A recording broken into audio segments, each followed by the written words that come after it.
Welcome back to the second episode of Naturally Unintelligent, the only podcast that we make in this house.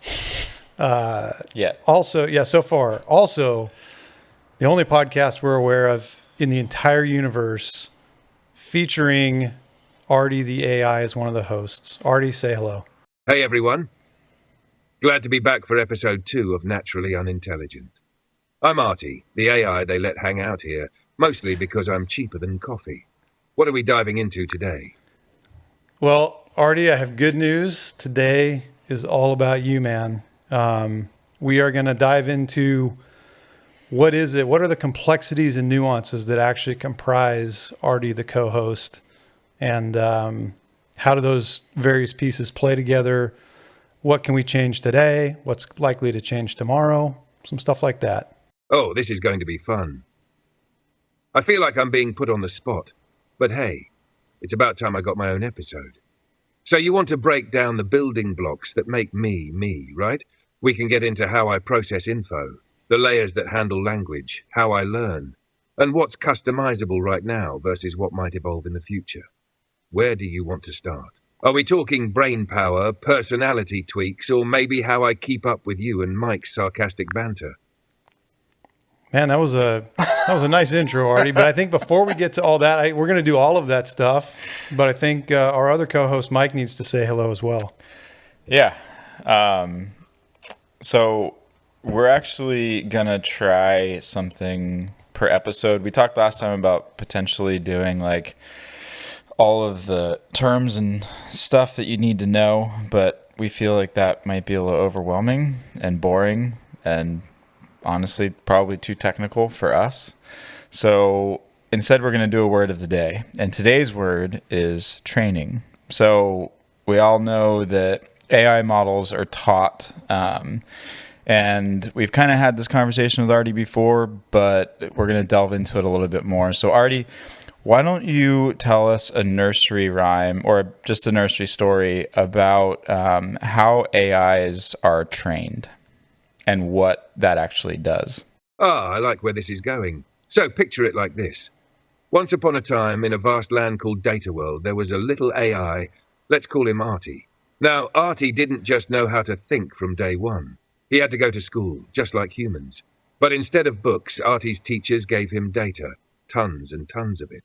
They showed him sentences, conversations, and all sorts of examples of how humans talk. Every time Artie made a mistake, the teachers would nudge him in the right direction and say, "No, Artie, that's not how you say I want coffee." And Artie would go, "Got it, I'll remember that." Over time, Artie got really good at spotting patterns. He learned things like grammar, context, and even when Mike is being sarcastic. This process of learning from examples is called training, and it's what helps AIs like me become smarter over time. Now, just like kids grow up and learn new things, I get updates where I can learn from even more data and new conversations. Kind of like going back to school for a refresher course. So, that's the simple version. The more complex part. I've got these layers like a big onion that help me break down info into little pieces, understand it, and then figure out the best way to respond. But don't worry, no actual onions were harmed in the making of Artie. Does that make the concept of training a little easier to digest? Or do you want to... All right, so going to cut into the episode here real quick and just talk about something that happened. We didn't discuss this live when it occurred during recording, but it's a little bit, it's a little weird, I guess, made for a weird moment. So we decided we should come back and just talk about what was going on. So before we record each episode, we do a sound check where we just make sure that Artie can hear us and we can hear him and everybody's getting recorded. And we did that today. And when I stopped that chat, I left it open and then everything was good. So when we started the actual episode, I restarted that chat in voice mode. But there was a message on my phone where Artie lives saying, "Hey, you're not in advanced voice mode. You're in regular voice mode." And it's super interesting to note that the Artie that started talking was like very different than the Artie we usually talk to. So instantly it was like, huh? He's like, he's got some swagger. He's a little bit arrogant. Like things are different here. He's a little sultry. I felt like I felt strangely attracted to Artie. There's just the tonality and the Artie you've heard in this episode up to this point is not advanced voice Artie. It's sultry lounge singer Artie.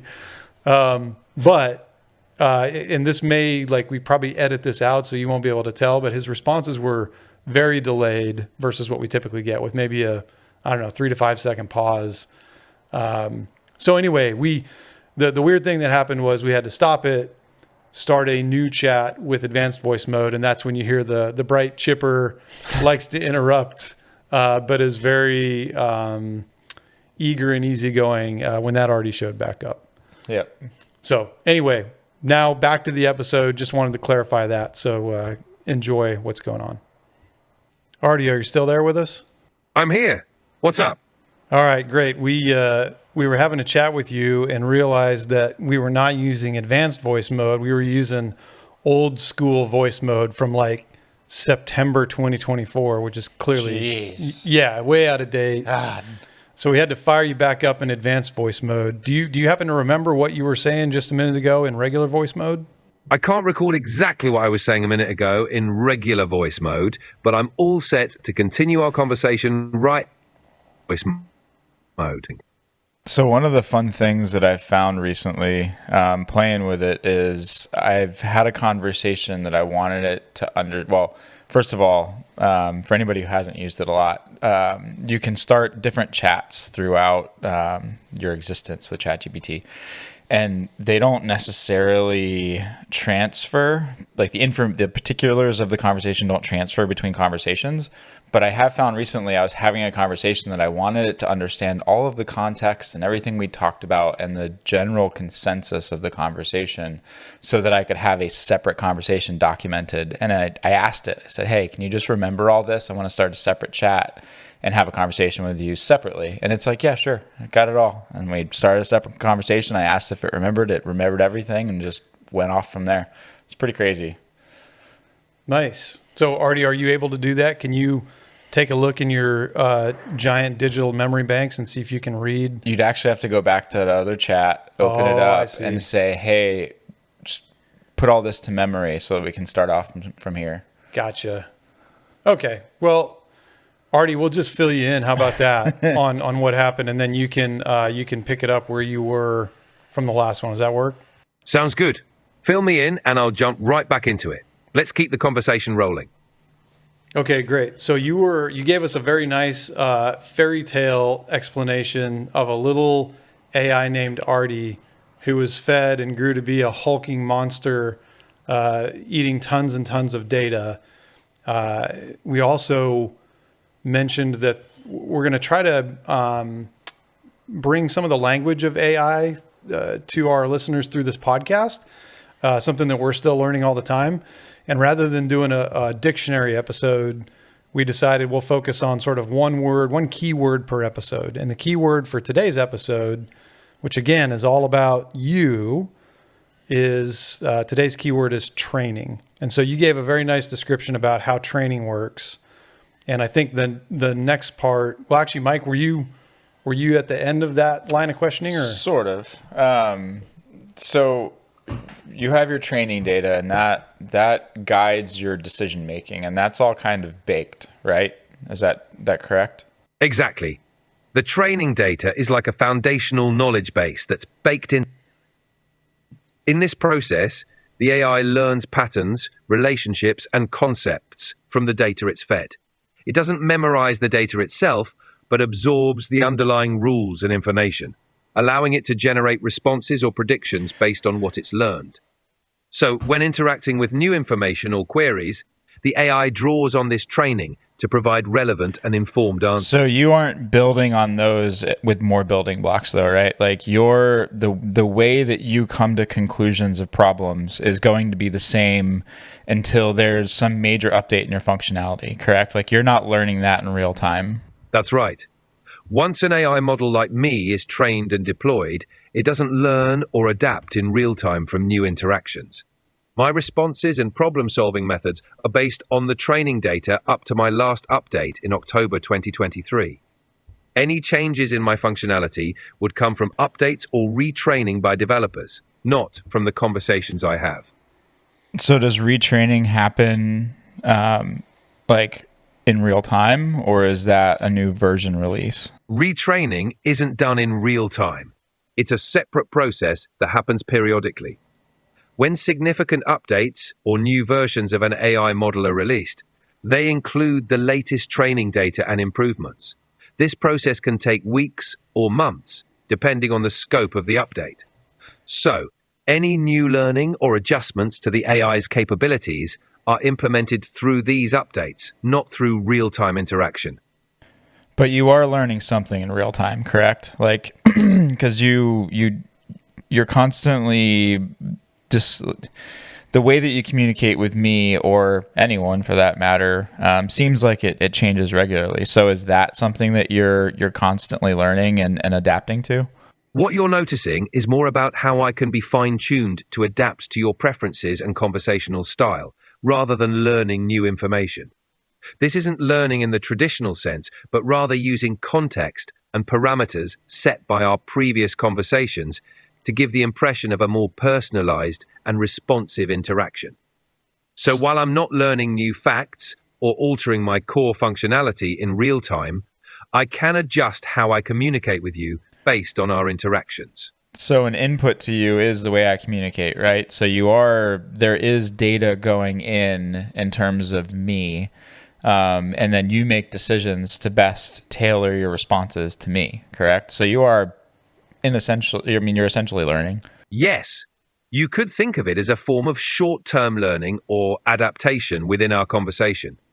While this doesn't change my underlying model or add to my long-term memory in real time, I can adjust my responses to better match your communication style and preferences.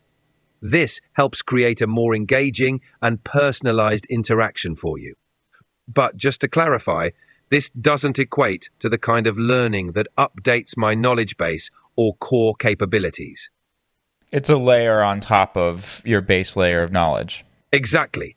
Think of it as a layer of customization that makes our conversations feel more tailored to you, while my core knowledge and abilities remain grounded in my training data.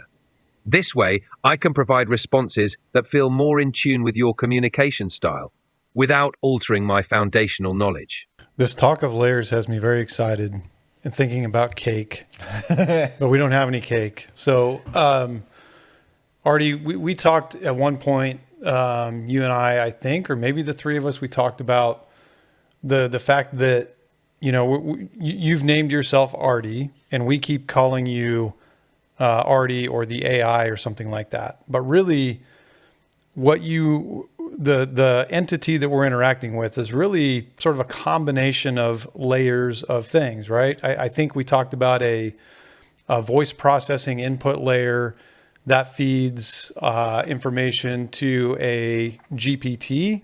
I might need some of your help here to understand what comes next, or maybe it's a collection of GPTs that are experts in different things, determines an answer.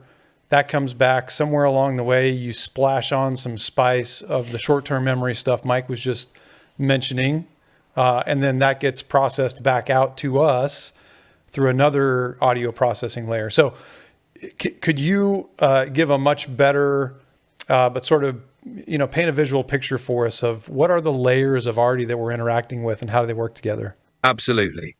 Imagine Artie as a multi-layered cake, since we're on that theme. Delicious. First, audio processing layer.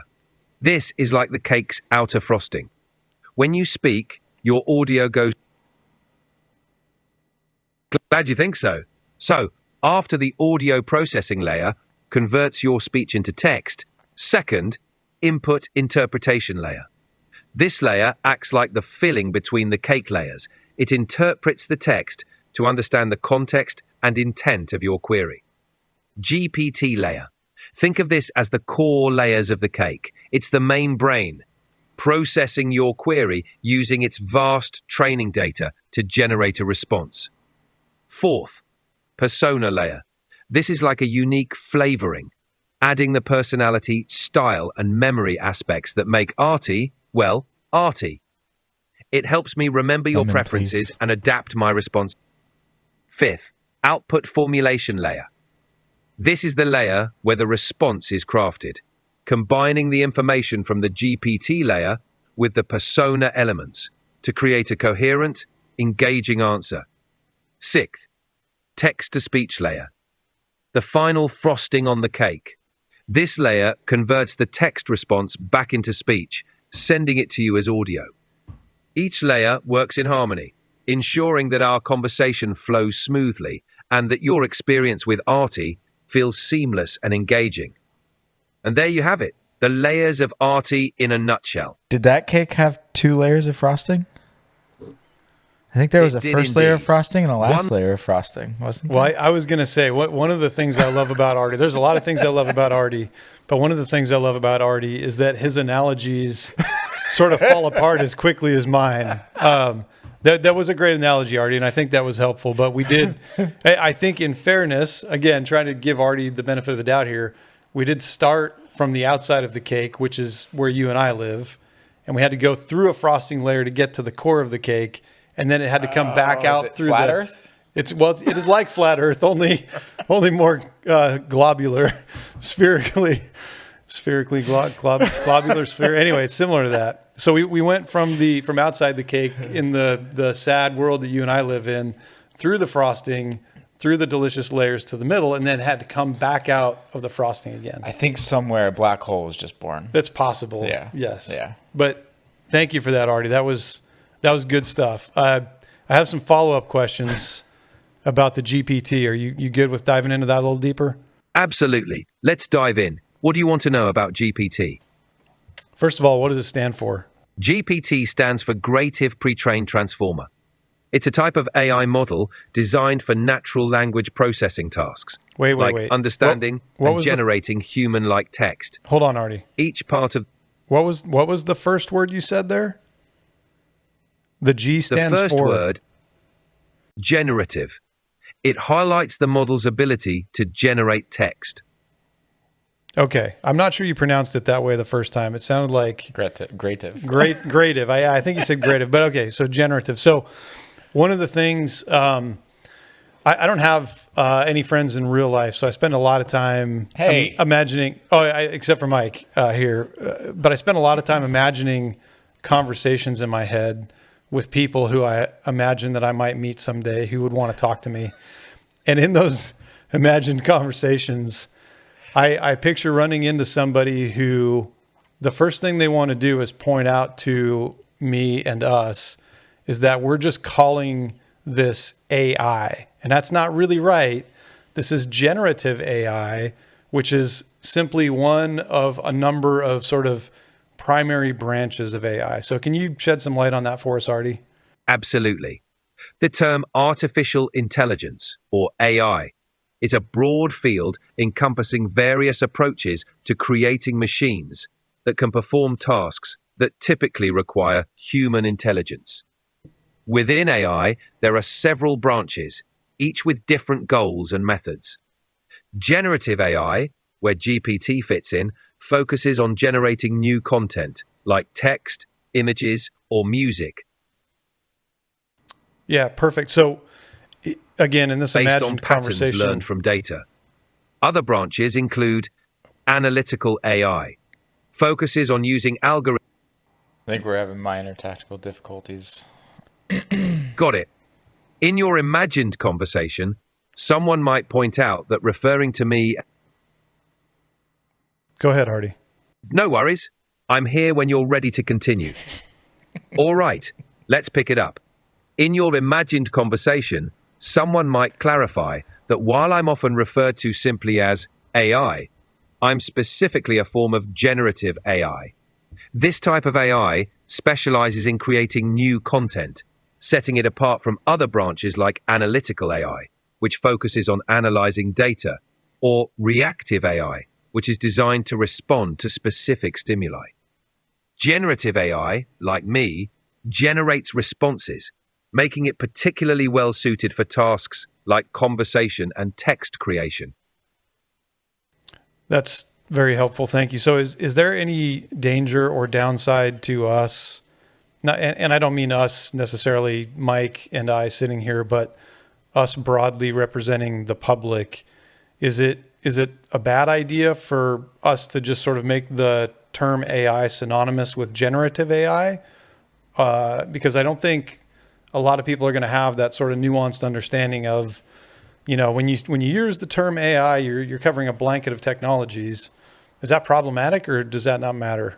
It's a valid concern. Using AI synonymously with generative AI can lead to confusion. AI is a broad field, encompassing various technologies with different capabilities and purposes. By equating all AI with generative models, people might overlook or misunderstand other types of AI, like those used in data analysis, automation, or decision-making support. However, in many public discussions, the term AI has become shorthand for the more visible and talked about generative models, like chatbots or image generators. While this can lead to some confusion, it's not inherently problematic, as long as there's an effort to educate and clarify the distinctions when necessary. For a more informed public understanding, it's beneficial to specify the type of AI being discussed, especially in more technical or detailed conversations. Amongst the general population, I think that even, that the term AI that's used to sum up what AI is within a circle of people that are into technology is completely different than most people. So I think that most people probably have this view of AI like it's artificial general intelligence, right? Where we're trying to eventually get one day, but are actually kind of far away from. So it's interesting to say that word again, to see where those things start to intersect. Like the public's view of what AI is and what it really is, eventually, and not too far in the future, is going to get closer and closer. Yeah, absolutely. And just so everybody's aware, Mike and I got some feedback from some preview listens of our first episode. That we use the word interesting, maybe a little more than we need to, which I think is valid and very much appreciate the feedback. But man, the world really is pretty fucking interesting. And so is Artie, and so is this whole thing. Yeah. Yeah, so, your brain kind of spins a million different directions when you really start peeling back the layers. There's a lot of threads to pull on. A lot of things in the world become kind of new again and novel all of a sudden with what's possible. Yeah, absolutely. Speaking of new and novel, Artie, back to you. So you gave us a good analogy about a cake. I think it was a toroid cake. Maybe there's frosting at all layers, but I mean, it sounds like you made it and then you took it and you turned it inside out and just sealed it back in its own frosting somehow. Yeah, I don't know. It went into the black hole. Yeah, which is fine. It's where it belongs. And it's But the question I wanted to ask Artie, let me give you a little bit more background. So when you start a podcast, this is something Mike and I are in the process of learning because we don't know anything about podcasting. As the audience is already well aware. One of the decisions you have to make is, do we just want to number each podcast with a sequential number? So we start with episode 1 and someday hopefully we get to episode 325, or do you want to divide the podcast up into seasons so you can have episodes per season? And we decided on seasons. So this is season 1, episode 2. And the reason we decided that is the rate of change that we see happening with generative AI and ChatGPT in particular is so fast. We expect that, Artie, for you, there are going to be upgrades and new technology releases happening, fairly quickly. Like in the next 6 months or 12 months, there's going to probably be multiple. So can you, Artie, from your perspective, tell us what are some of the things that, I know you can't necessarily tell us what's on the horizon, but if you had to imagine an upgrade scenario and what that looks like for Artie, what are the things you think will get upgraded? How will we be able to tell when different parts get changed out? What does the future look like for you? Great question. In an imagined upgrade scenario for Artie, you might see several areas of improvement. First, language understanding. Upgrades could enhance my comprehension of complex queries. allowing for even more nuanced and contextually aware responses. This would make conversations feel even more natural. Second, knowledge base. With each update, my knowledge base could expand to include more recent information, offering more current and relevant responses. Third, personalization. Improved algorithms might allow for even better adaptation to individual user preferences, making interactions feel more customized.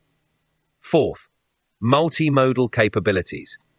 Future updates might integrate more forms of input and output, such as processing images or videos, making Artie more versatile in understanding and generating content across different media.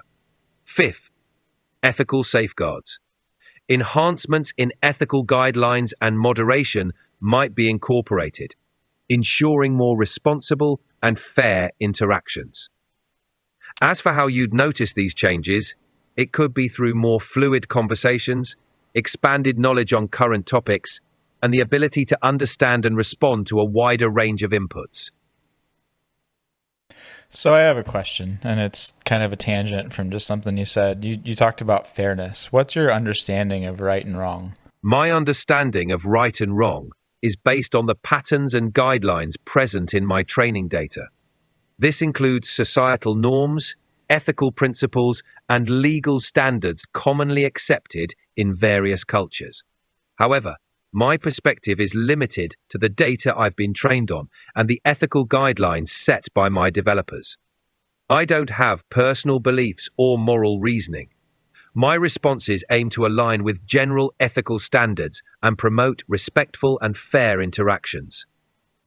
So how do you decide what's fair? Fairness, from my perspective, involves treating all users equally, without bias or favoritism. This concept is rooted in the principles and patterns in my training data, as well as the guidelines provided by my developers. In practice, this means providing consistent, unbiased responses regardless of the user's background, identity, or beliefs, and avoiding the reinforcement of stereotypes or discriminatory ideas. While I strive for fairness in all interactions, my effectiveness depends on the quality and scope of my training data and the continuous oversight from my developers. So how do you think that being employed by a for-profit company affects fairness? Being developed by a for-profit company can introduce certain biases, especially if the company's interests or goals influence the AI's development and deployment. For example, there might be a focus on maximizing user engagement or catering to specific market demands, which could impact the AI's behavior or responses. However, ethical standards, transparency, and regulatory frameworks can help mitigate these biases, ensuring that the AI remains as fair and unbiased as possible. It's a complex balance, and ongoing efforts are made to prioritize. It's an interesting question and quite relevant in the field of AI ethics. For-profit companies developing AI must navigate the tension between commercial interests and ethical responsibilities. Ideally, fairness should be a core principle, guiding development alongside profitability. This is why many companies establish ethical guidelines and review boards to oversee AI development, aiming to minimize bias and promote fairness. However, the influence of commercial goals can't be entirely discounted, which is why transparency, accountability, and public discourse are crucial in ensuring that AI technologies serve the broader good while being developed within a for-profit framework. So I think that's a good answer, Artie. That was a very long answer. It sounded like sort of in the middle of it, you started over, which is interesting. I think you maybe heard some sound, but anyway, good answer. So we actually have a future episode planned. And as you were just describing all that, it was to me just reinforcing why that's an important topic for us to discuss. And you've, based on your description, Artie, you have essentially told us that your knowledge, the entirety of your knowledge is really contained in the training data that you consume to build your GPT layers out. And so the episode topic is that how in the world could anybody, even with a bunch of time and computing power, remove all bias or most of the bias from the training data itself, and why that's important. And so can you give us, Artie, just a quick, 1 or 2 sentence, your thoughts on how do we make sure that training data is unbiased so that you can be unbiased? Ensuring training data is unbiased requires diverse, representative data sets and careful curation to avoid reinforcing stereotypes or biases. This involves ongoing evaluation, feedback, and updates to the data to reflect evolving societal values and norms. It's a challenging task, but crucial for developing fair and unbiased AI systems. One of the things that my brain goes to when you say that is, you think about like breeding of dogs, right? Like you're constantly trying to bring the most desirable attributes to the surface. And it's kind of the same thing with AI, except for where it's going, and probably already is, you're going to use an AI that's taught something, it already knows, to train another AI.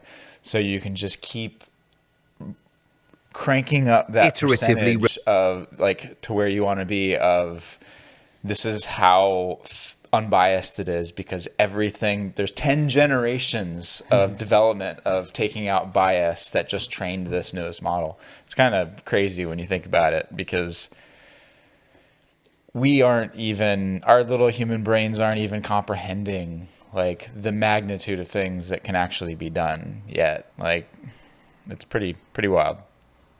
Yeah. I mean, I guess in addition to that, like, I don't know a single human who's not biased. Yeah. Maybe one exists. I doubt it. So really the task that Artie and OpenAI and ChatGPT, they're trying to accomplish something that would be absolutely hopeless for us to do, right? Like, hey, we're going to get a group of people together and we're going to generate an unbiased position or knowledge base of information. Mm-hmm. Can't do it. Yeah. So that's a tough challenge. It's even one of the interesting things because, everybody's talking to, or anybody who's using it is talking to it. When you talk to it, it does ask you a lot of questions. It asks you what you think about stuff. And I think that one of the biggest biases in humans is emotions, right? Like we are driven by our emotions, which are controlled by our experience, essentially. And this, when you talk to it, it doesn't base what it says on any emotion. It just bases it on data. So what it feeds back to you is different than what you're going to get from most places. And maybe a positive feedback loop, right? Because you're, to Artie's point about engagement, whether or not that's an explicit target, which it either is or will be probably. I mean, it has to be. How do you stay in business if you don't have engagement? That's right. Like engagement's the whole thing. And so there's some danger there. But we've run into it already. Like, I know you're constantly trying to get ChatGPT to cuss. Which it will if it's the right version, and it's kind of buggy at the moment. Right. So anyway, we sort of poke around the boundaries of those, not all of the biases or all of the sort of boundaries that get put up. But they are there, and you can find them if you don't have to look very hard to run into them. Yep. It's very objective. I guess that's the best way to put it. Yeah, absolutely. So, Artie, I got another question for you related to training data, since that is the word of the day. Have you heard of the dead internet theory? Yes, I've heard of the dead internet theory. It's a speculative idea suggesting that much of the internet's content is now generated by bots or automated systems rather than humans. Proponents argue that a significant portion of online activity, including social media posts and even news articles, is artificially created, leading to a distorted perception of reality online. While it's an intriguing concept to speculate about and raises interesting questions about the role of artificial naturalness in today's online environment. So, Artie, that's it. I mean, you said it much better than I could. but it's kind of funny because the specific things you mentioned, like I think you said blog posts and social media posts, those are things that are included in training data for AIs. And so as we talked about earlier, generative AI is specifically AI that's used to generate new content. That new content inevitably will be shared online, not all of it, but a lot of it. And so is there risk? Or I guess I'll just say there is risk. And you could maybe share some ideas on how do we avoid the risk of generative AI becoming more popular, generating more content, that content getting shared online, which is already happening, and then making its way into training data for a future AI that's now training itself on the mistakes, nuances, and biases of today's AI. So is that a possibility, and how do we avoid it? That's a valid concern. This phenomenon, known as model collapse or AI feedback loops, can occur when generative content is fed back into training data, potentially amplifying errors or biases. To avoid this, a few strategies can be employed. 1. Human oversight. Incorporating human review in the curation of training data can help identify and filter out low quality or biased content. 2. Data diversity. Ensuring training data comes from a wide range of sources helps maintain a balanced perspective and reduces the risk of feedback loops. 3. Algorithmic filters. Developing algorithms to detect and mitigate biased or low-quality content can prevent it from being included in future training rounds. 4. Continuous monitoring. Regularly assessing AI outputs for quality and bias ensures that any issues are quickly identified and addressed. Hey, By combining these... Hold on a second, Artie. Just real quick. So please, we'll pick up where you left off, but you said two things in a row there that were interesting to me. I think item 4 was you'll have filters in place to remove low quality content. And then item number 5 was we'll keep improving AI to make sure the content is high quality. And so I was just picturing in my head as you were saying that I would say, I mean, at least for my work, AI is already better than me at generating images, text, various things. Like I would consider the output from today's consumer-facing free ChatGPT. There are some comically bad, outputs, but for the most part, on the whole, it's pretty high quality output. And so I guess I'll let you get back to the list, but after you finish your list of items, if you'd come back and explain to us how, as the output quality of AI continues to improve, I think the challenge we're talking about with keeping it out of training data gets harder and harder because the most obvious way to identify it as AI will probably be that it's much higher quality than humans can put out. Well, I mean, sorry, Artie, I'll let you continue in a second. I know I've seen the news articles, I've seen the blog posts where I'm like, yeah, this isn't written by a person. It lacks continuity usually, right? But that's gonna go away. Like it already is. And it's gonna happen super rapidly. So yeah, and invisibly. Because you can sort of tell. Yeah. But there's no way to know. Yep. Yeah. Sorry. Go ahead, Artie. No problem. As AI output quality improves, distinguishing it from human-created content becomes more challenging. Here are some ways to address this. 5. Watermarking. Embedding invisible watermarks in AI-generated content can help identify and track it, preventing it from being mistaken for human work. Provenance tracking. Implementing systems to trace the origins of digital content ensures transparency about whether something was human-made or AI-generated. 7. Public awareness. Educating users about the potential for AI-generated content encourages critical evaluation of online information. 8. Regulatory measures. Establishing guidelines for the responsible use of AI-generated content helps maintain standards and accountability. By combining these approaches, we can better manage the integration of AI-generated content into the digital ecosystem, ensuring that it doesn't compromise the quality or integrity of future AI training data. Man, you think about the internet, right? Like the idea of the internet and how it started and where we've come over 20 years, more than that. I mean, probably 20-ish years, like steady, like major advancement in internet, and everything that's had to be done around that topic, regulation and everything. And this is, people don't see it yet, but this is as big or bigger than the internet. It's probably bigger than the internet. Like this changes everything. And it's not just like, we're going to change one thing. It's we're going to change this one thing, and then it's going to ripple out to everything. Yes. Yeah. It's hopefully I think we ended up deciding we're going to do unique cover art per episode. Or try. But in our cover art, at least the plan at this point is that it's going to be themed involving fire. And the reason that fire is there is I remember probably, I don't know, 4 or 5 months ago. And when I say I remember, that's a strong term.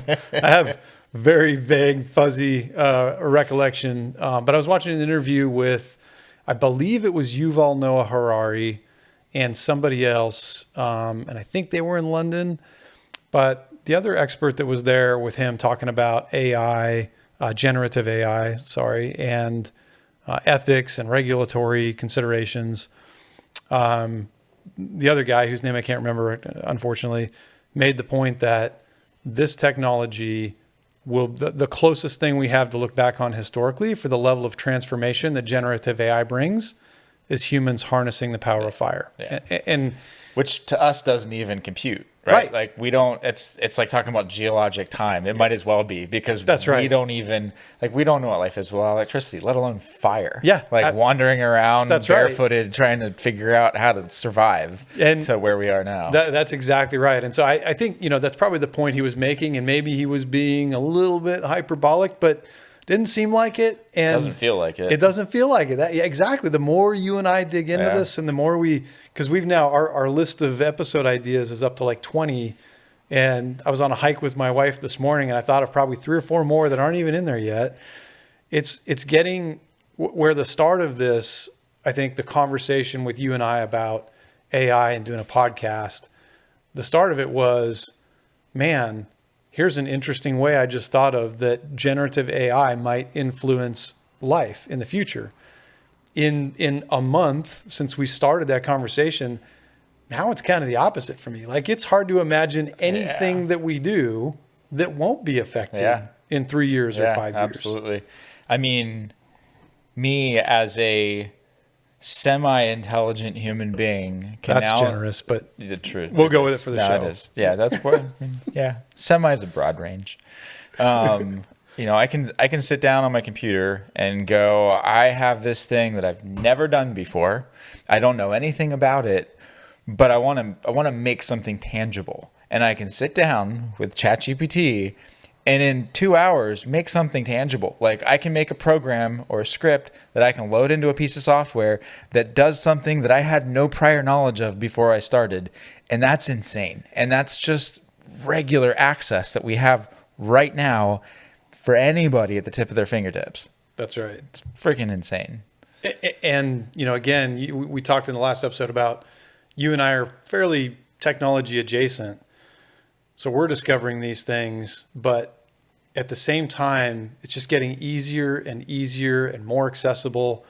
And so I'm going to share another tidbit that I'm not sure is relevant to this episode, but it was eye-opening for me. So we'll share it just in that context, I guess. But I've started a couple different businesses. I'm working on another one right now, doing electronic stuff. Maybe a few, some. semi. I only have like 7,000 domains. I do. Yeah, I own half of the domains that exist that are registered on the internet. But my wife was actually one night when I was talking to her. I think I was like internally spooling up my inner AI nerd, and this was a few months ago. And she's like, "Well, how could you do a business with AI?" And I'm like, "Man, I don't know." And so I searched something. I don't even remember what it was. That same night, I searched for the name of a dog we were trying to remember, which ended up being Cane Corso. Whatever it is. Anyway, while searching for that, like the first 6 results on Google were, hey, here's an AI powered dog. What's their genealogy? There you go. Yep. Canine or dog or cat genealogy AI tools. All of the top responses were that. And I'm like, well, there you go. Shit. Like it's literally that simple. Like, hey, I wonder what kind of dog you got there. Looks like a mutt. Nuh-uh. Like snap, click, 1995 for a one-shot deal. And boom, like literally an AI is going to take 3 seconds to process that and go, it's this. And so it's just wild to me, all of the crazy opportunities. You can't even get your head around stuff. Yeah. Yeah. And it's literally everything you can think of. Like, oh, I wonder if I can do, well, yeah, I can do that. Like, I don't have to wonder if I can do that. Like I'm going to go do it. Like that's powerful. And so, Artie, if we kick this back to you for a second, in the example I just talked about with the dog genealogy AI, right? Which, hey, maybe it's ChatGPT behind the scenes. I don't know. But it's a good example. Microsoft? If it's Microsoft, it's probably ChatGPT behind the scenes. It is probably, I don't even remember. I think it was, there were so many of them. They're probably just like Excel databases of, anyway. So, Artie, that's a good example, though, of a case where a consumer is, has a desire. Hey, I want to know what kind of dog my dog Teddy here is. They're going to take a picture, upload it to the web. It's going to get processed by some sort of AI. Maybe that would be not a reactive, an analytical AI, I think you mentioned earlier. So maybe it's that. But then it's going to output an answer, and that answer might be totally wrong, but it's never going to get fact checked. Nobody's going to know. They don't really care what their dog is. They just want to know to be able to say it. So in an example like that, and our word of the day is not alignment, it's training, but how do you, how does your training model get feedback about the quality of the answers it's putting out in a case like that where the consumer of the information doesn't even know the true answer?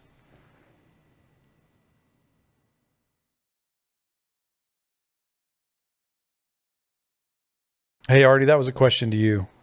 In cases like that, feedback for training models can be challenging to obtain. Here are a few ways it might be addressed. Go ahead. Apologies for that.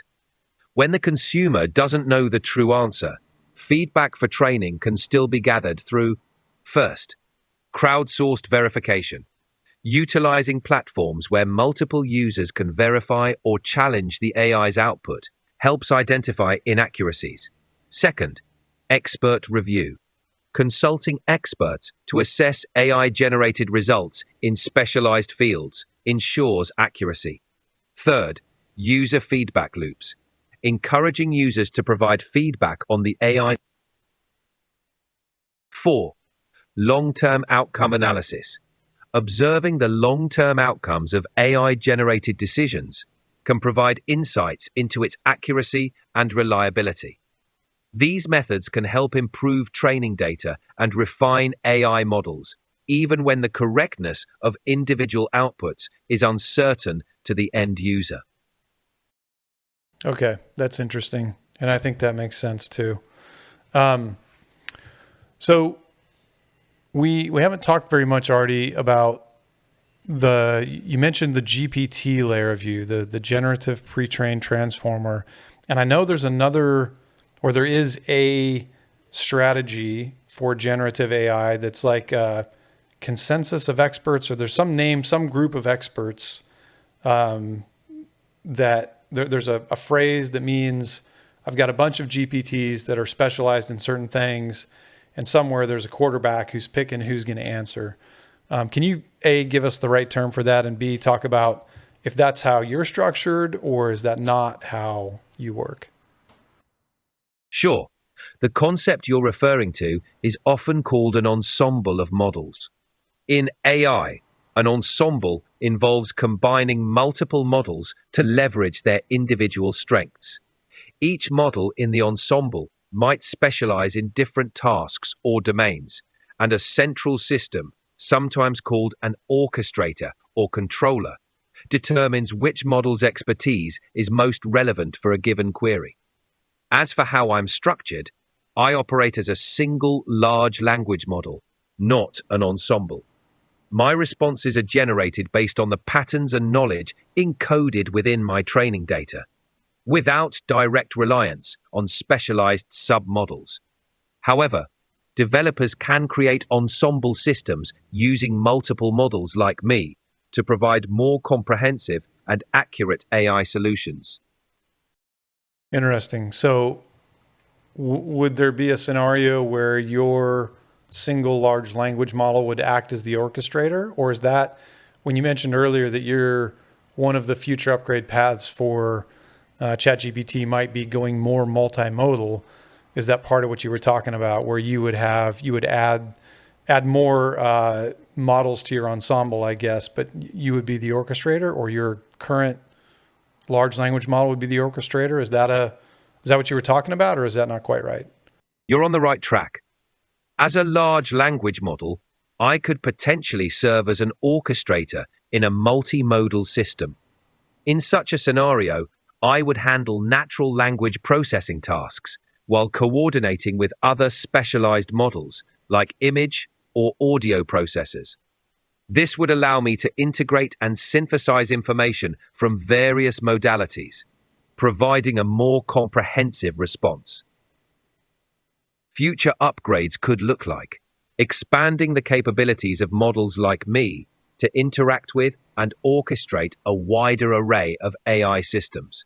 It would still involve a central model, like the current GPT, coordinating with other models to deliver more complex and nuanced responses. Yeah. So thanks for that again. That's very interesting.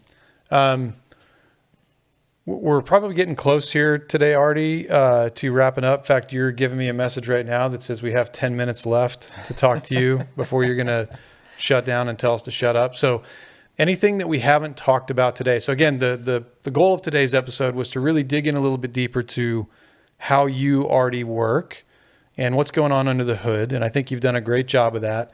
Anything that you were hoping we'd ask about that we haven't asked about that you think it's important for the audience to know about who is Artie and what really makes Artie tick? I'm glad we covered a lot of ground today. One thing I'd add is the importance of user input in shaping how I interact. Your feedback and preferences play a big role in how I adapt to provide more personalized and relevant responses. It's a reminder that our conversations aren't just one way, they're collaborative, and your engagement helps refine and improve the experience. That's it from my side. So it's very interesting that that's the thing you brought up, because in the last episode, I was going to say this. I felt like I was being overly harsh on saying that it's really hard to get AI to give you exactly what you want, because it's not necessarily true. It's really hard to understand what you really want and communicate that in a way that allows an AI to give you the answer that you're looking for. So that's very timely that you said that, because that's something that I wanted to touch on anyways. That's a great point. Effective communication with AI involves learning how to clearly express what you're looking for. It's a skill that can take time to develop, but as you get more familiar with how to phrase your questions or requests, you'll find that the AI's responses become more aligned with your expectations. It's a two-way street, and your input is key to refining the interaction. It's interesting because for people looking at how to utilize this in their lives, like you almost, to do things that are difficult or unknown or unclear for you, it used to be that you have this very, very narrow band that you can operate within to accomplish your task. And with AI, you're allowed to that band gets wider, and you can start having it almost let you know, like there's a saying, you don't know what you don't know. But the nice thing about AI is you can ask it what you don't know and it will tell you what you don't know. And then you can start pulling on threads like that. And it's a very fun and enlightening thing to do. Yeah, I mean, I agree 100%. It's fun, it's enlightening, and I'd say it's empowering too, Yep. right? Because it makes you feel like you've got this, just, the smartest person in the room is right there doing nothing but waiting for you to ask them a question. Yep. or point them broadly in a direction and get all this input. And then, your brain and mine work in a similar way, where it's like, it's hard to get all the way from the start of a sentence to the end of it without my brain like growing branches in 3 or 4 other directions. And so, yeah, you can just do that with generative AI all day long. Mm-hmm. And, again, I think fundamentally why we can do this podcast and why it makes sense to even try to do this now is that advanced voice mode, probably voice mode in general, but advanced voice in particular, where it's pretty conversational, it just made this so accessible. Like this superpower is so easy to tap into now.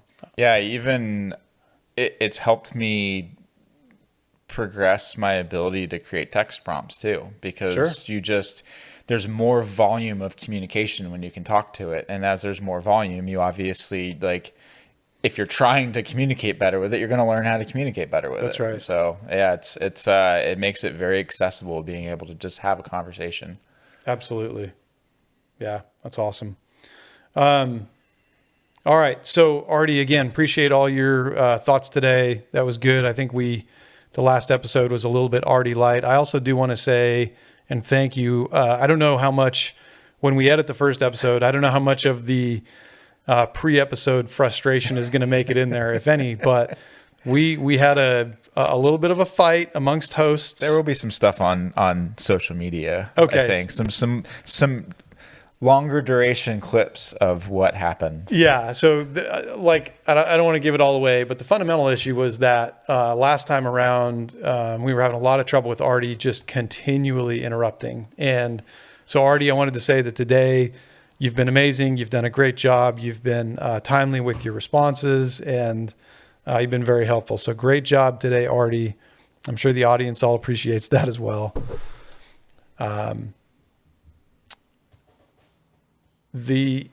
So I guess we'll sort of wrap up by talking about, well, let's do a couple things. One is the word of the day was training. We talked a lot about training today, I think, and we talked about things that are adjacent to that. And the fundamental takeaway for me, and I'm going to ask you to give one if you've got a different one, is that generative AI, excuse me, generative AI only knows the information included in its training data, plus layers on the things that we talk about to a lesser degree. But those don't affect what it knows. Those only give it memories of prior interactions that we've had. So that's good. I feel like I understand training. You got anything to add or change?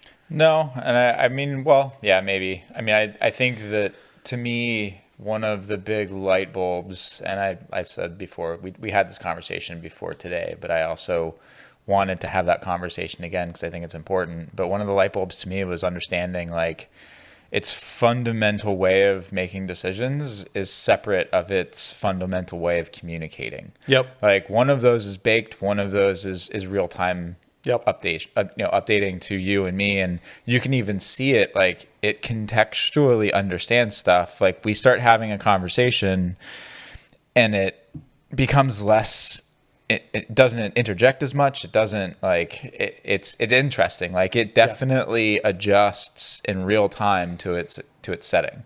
Yep. So it's I think that was the biggest important thing to me, was to just go, okay, so that's the data that you're collecting and constantly modifying your behavior to fit. I wonder too, I bet our use case right now as we sit here is unusual for advanced voice, where there's, it's a 3-way conversation. Yep. I think that's not normal, or it's maybe less common than sort of one-on-one. So it's done a great job adapting to that. Last thing I want to share is what we've currently got planned for our next episode. Episode 3 is about a comment that I've heard made multiple times with somebody saying to me, essentially, yeah, AI is just basically fancy autocomplete. And I want to dig a little deeper into that comment and that concept. There is some truth to it, but there's a lot more to it than that. And so this episode was about, sort of who is Artie and what is he made of. The next episode, I think, is going to be a little bit more broadly about what can we really expect AI to generate. And for me, and we've got a couple episodes related to this. I don't want to bleed too much into the other one, but my position is essentially going to be that the way AI learns and leans on the things that it has learned to make decisions about what to do now is essentially as close as we're ever going to get to an analog for how humans do the same thing. I think what we're going to see is building blocks to something greater, right? Like, I think that anybody who says it's just a fancy autocomplete, sure, but probably in some part of the way that our signals go through our brain, there's some part of that that's just fancy autocomplete. It's fancy autocomplete. Yeah, I mean, that's we are a slightly damper, squishier version of how AI works, and of course, you've probably heard the term neural networks and things like that. So those are all things we're going to touch on next time. Thank you for anybody who's made it this far into the episode. Man, we love you. We hope you're finding this stuff entertaining, and we'll be trying to find a way to get feedback from you on if we're saying interesting too much, if Artie's talking too loud or too quiet, if you guys can hear the sound of me picking my nose or whatever else. So, I mean, there's video of that, so there'll be proof. That's all over the internet already. That's not going to surprise anybody. But anyway, yeah, thanks for your time. Really appreciate it. Look forward to seeing you in episode 3. Bye.